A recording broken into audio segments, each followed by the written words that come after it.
Well, hello there, and welcome to another video by Football's Best. I hope you enjoy. Does your high school or elementary school have a logo that is very similar or the same as a NFL or NCAA teams? Well, have you ever wondered why that is allowed? Or is it allowed? Well, most of you probably know that all of the NFL as well as NCAA logos are registered trademarks, meaning that someone has trademarked that logo and it is their own intellectual property, and nobody else can pass it off as their own or use it for monetary gain. A good example of someone else using someone's trademark would be the Farmland's Friends Church in Farmland, Indiana.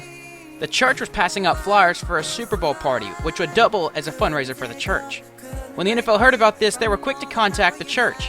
When the church was confronted with the issue, they immediately canceled the party and no lawsuit was filed against them.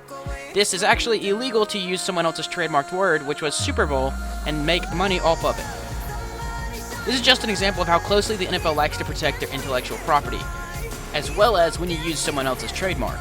To get around the trademark, some media outlets have resorted to calling the Super Bowl Superb Al. You might have seen this episode in which Stephen Colbert calls the Super Bowl the Superb Al. The episode aired back in 2014.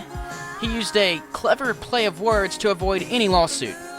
By now you're probably wondering why I can say Super Bowl. Apparently the NFL has become less strict on the enforcement of their trademark Super Bowl as well as Super Sunday, because the lawsuits were costing them a lot of money, and we all know how much the NFL likes money.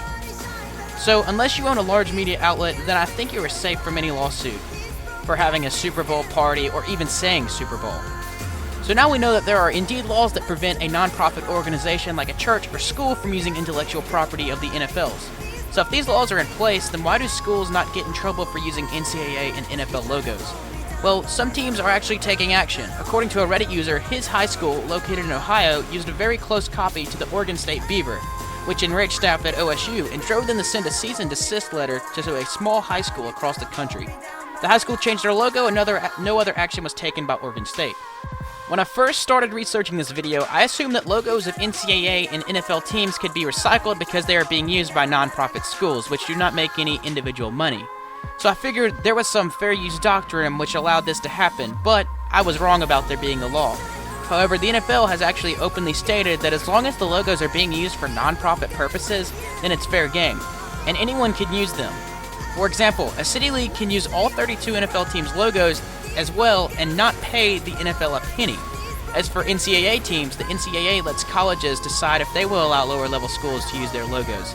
As I said earlier, Oregon State does not allow this. However, there are teams like Clemson that allow other schools to use their logo.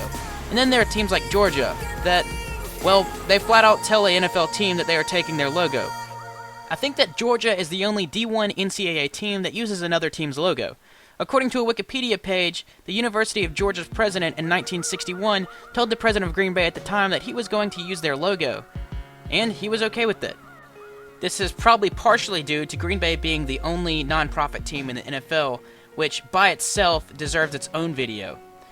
But the copyrights that the Redskins hold are more interesting than any other football team I've heard of, and by copyright I mean that the Redskins do not have any copyrights or trademarks, meaning that anyone can profit from or use their logo for any reason, and including monetary gain. South Park actually made an episode in which Cartman started his own crowdfunding website where he was not really sure what it was, but the logo was the Washington Redskins. Anyways, that about concludes the video, but if you did enjoy, then please do leave a like and consider subscribing. I currently don't have an upload schedule, so if you want to see my next video, then turn on post notifications so you don't miss it. Hopefully I'll catch you in my next one. I don't know what's gonna come tomorrow, yeah.